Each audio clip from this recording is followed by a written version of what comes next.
Hallelujah, Hallelujah, Hallelujah, Hallelujah.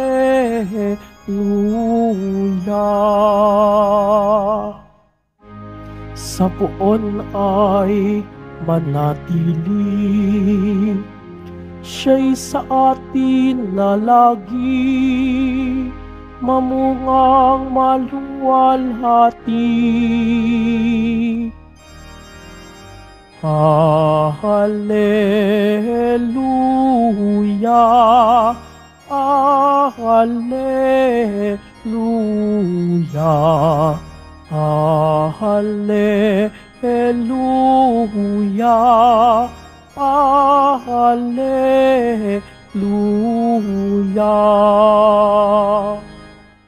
Sumainyo ang Panginoon. At sumaiyo rin. Ang mabuting balita ng Panginoon ayon kay San Mateo. Papuri sa iyo, Panginoon.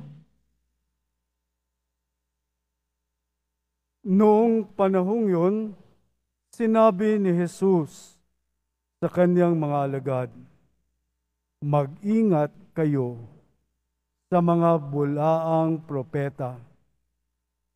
Nagsisilapit sila sa inyo na animoy tupa, ngunit ang totoo'y mababangis na asong gubat.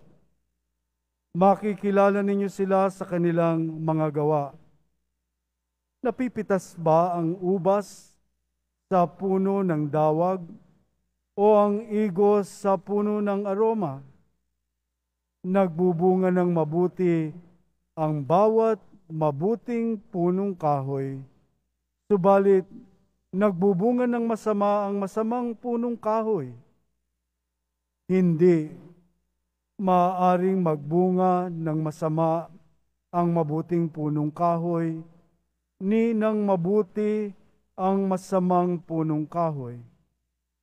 Ang bawat puno na di nagbubunga ng mabuti ay pinuputol at itinatapon sa apoy. Kaya nga makikilala ninyo sa kanilang mga gawa ang mga bulaang propeta. Mga kapatid, ang mabuting balita ng Panginoon. Pinupuri ka namin, Panginoong Hesukristo. Magsiupo muna po ang lahat. Kahit na po sa mga ordinaryong mga kaganapan o mga espesyal na mga pagtitipon, sa bawat sandali po ng ating buhay, mga kapatid, ay kinakailangan ang isang matinding pagmamalay sa Diyos. Ano ba yung matinding pagmamalay sa Diyos? Siya yung palagian ng dinadamdam o dinarama na ang pagmamalay na ito'y nakikita at nadadama na naririto ang Diyos, naririto siya sa ating piling, buhay siyang nakasubaybay sa atin. Ang tinuturo po sa atin ng Poong Jesus Nazareno ngayong gabing ito, mga kapatid, at ang tungkol sa pag-iingat, tungkol sa mga bulaang propeta na nagsisilapit sila na pare animong mga tupa, animoy tupa, ngunit ang totoo'y mababangis silang asong gubat. Kaya't pinapaalalahanan po tayo ngayong gabing ito kung paano po tayo at tunay na mangingilatis. Alam niyo po yung pangingilatis? Masusing binibigyan ng puwang ang ating isip ng pagkilala sa mga taong nag-aanyong mga tupa, ngunit sila'y mga asong gubat na magbibigay kapahamakan sa atin. Kaya sinasabi po sa ating Ebanghelyo na kanya pong binigyan ng babala ang mga apostoles, ang mga disipulo, na kung ang taong nag-aanyaya at nagpapakilala para sa Diyos, pero ang katotohanan ay para sa kanilang sariling kaluwalhatian, na hindi Diyos ang kanilang tunay na ipinagkakaloob, kundi ang kanilang sarili. Kahit nakita po natin, marami na pong mga inimbestigahan sa Senate ngayon, sa Senado, kung ano-anong mga kawawang mga taong naging alipin na nailigaw ng landas. So tayo po, miski na sinasabi, maging matalino po tayo, maging maging alerto ang ating mga isipan. Baka tayo madagit sa isang kapahamakan, dala ng mga propetang bulaan na hindi magbibigay ng tunay na bunga sa ating buhay.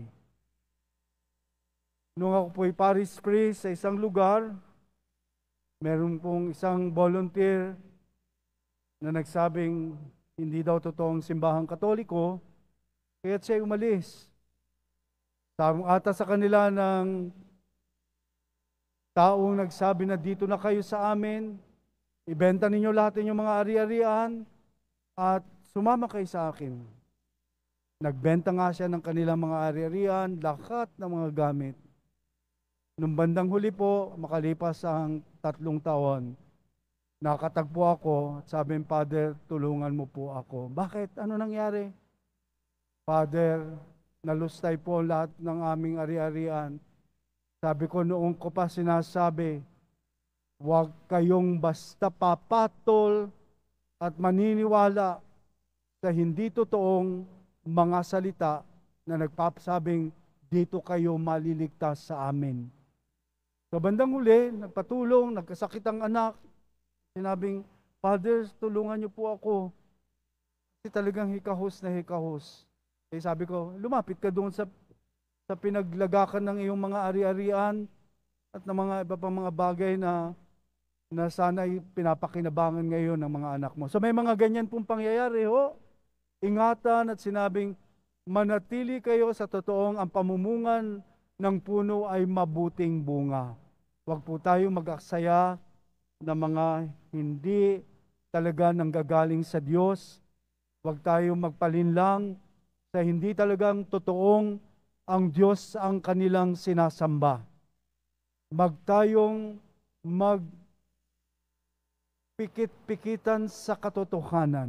Minsan po parang ay ang ganda, ay okay. Sige, dito na kami. Sa katapusan, walang naibigay kahit ano sa kanila kundi sadlak sa dusa. So kahapon may pero sinabi ko, biglang lumayo yung bata Kasi meron pong isang grupo ng mga samahan na inaalay daw sa Diyos lahat. So bibigyan sila ng ibebenta. Maubos o hindi, mag-remit ka ng pera sa kanilang pastor. Kawawa ang mga bata. Sabi ko, umalis kayo dyan. Aalipinin kayo, imbes na kayo nag-aaral, naglilibot sila sa mga malls ngayon. Bili po kayo ng ballpen, bili po kayo nitong yema, bili. So meron pong ganyan. Ibig sabihin, maging alerto po tayo at tingnan po natin ang ating sarili at paninindigan ng pananampalataya po natin sa tunay na Diyos. Kaya sinasabi po, makikilala ninyo sa kanilang mga gawa ang mga bulaang propeta. Kaya sinasabi po ng Jesus Nazareno, maging matalas ang ating pangingilatis, maging matalas ang ating isip, at ang pagkilala sa Diyos po ang pinakauna sa lahat na magiging pangahawakan po natin sa araw-araw.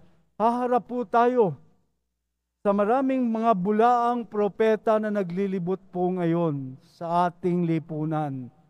Marami pong naliligaw, marami pong nawawala sa kanilang tunay na landas patungo sa Diyos. Marami pong mga bagay na hindi nila maarok at kaya't sila po'y minsan ay nababaliw.